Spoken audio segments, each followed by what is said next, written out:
Hello and welcome to a Friday edition of AI versus Marshy. For those who are seeing me for the first time, hello, nice to meet you.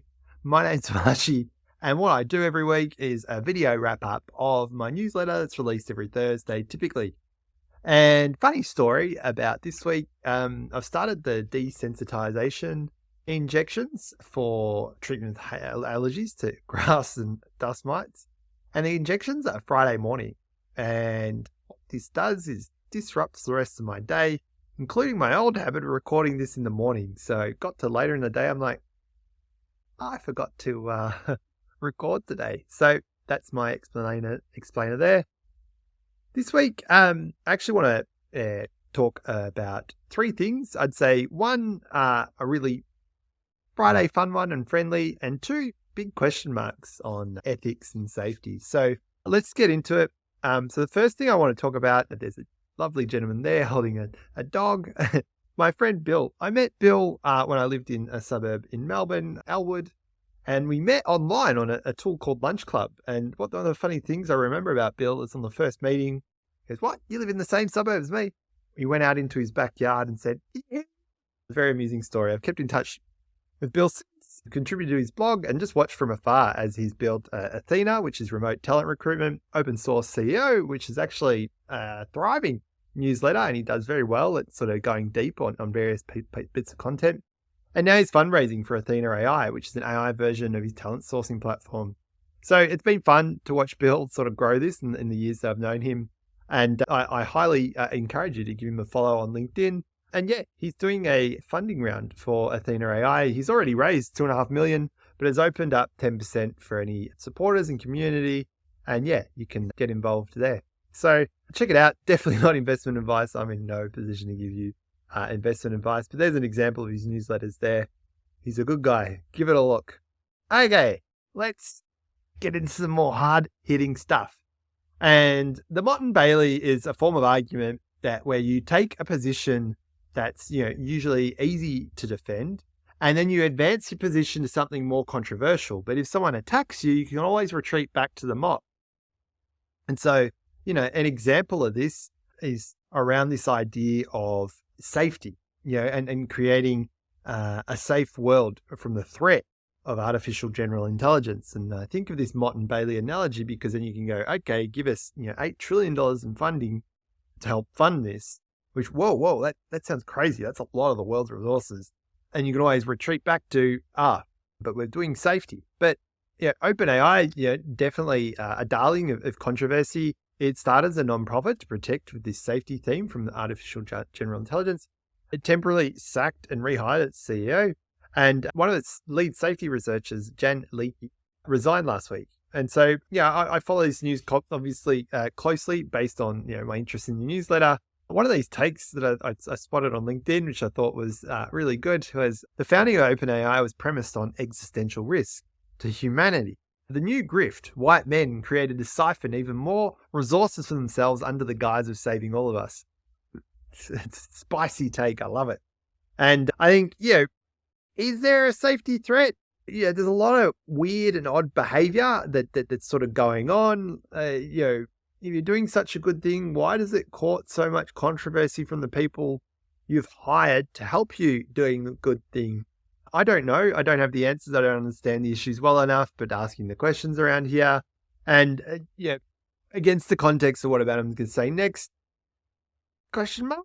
So let's change gears and talk about, it's from Always Sunny in Philadelphia, a very long-running show, quite edgy.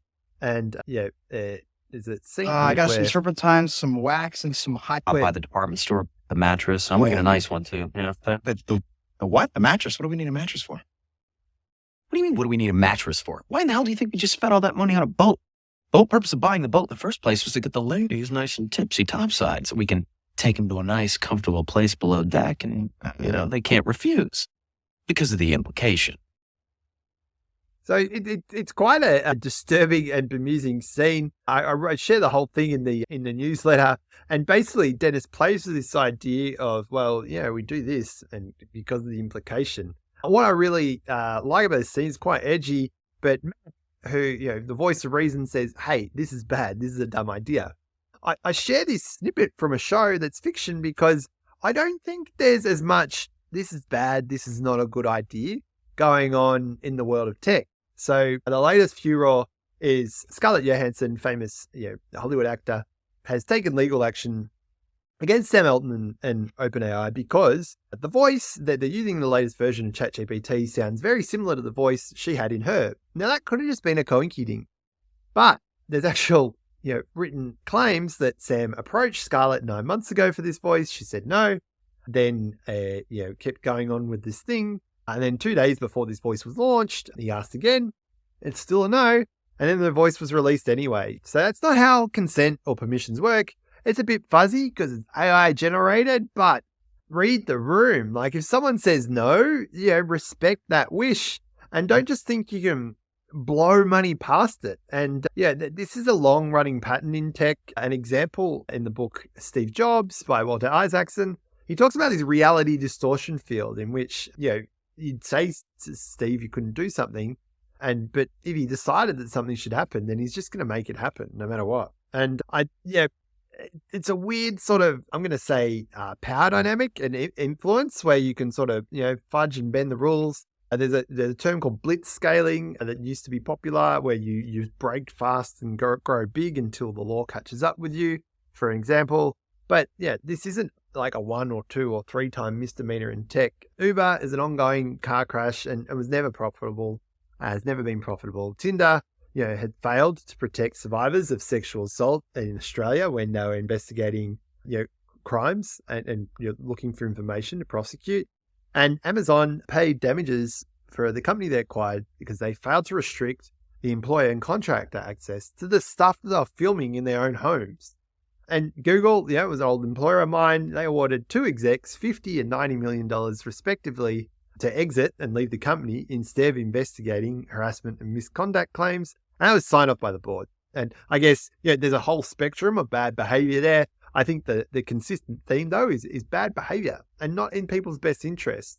And I think if AI is, such an important thing and needs a large chunk of the world's resources and needs safety at the first and forefront, should that be coming from private parties or private interested parties with the wrong incentive structures? And so that's a question that Dylan Matthews asks in his article for The Verge there.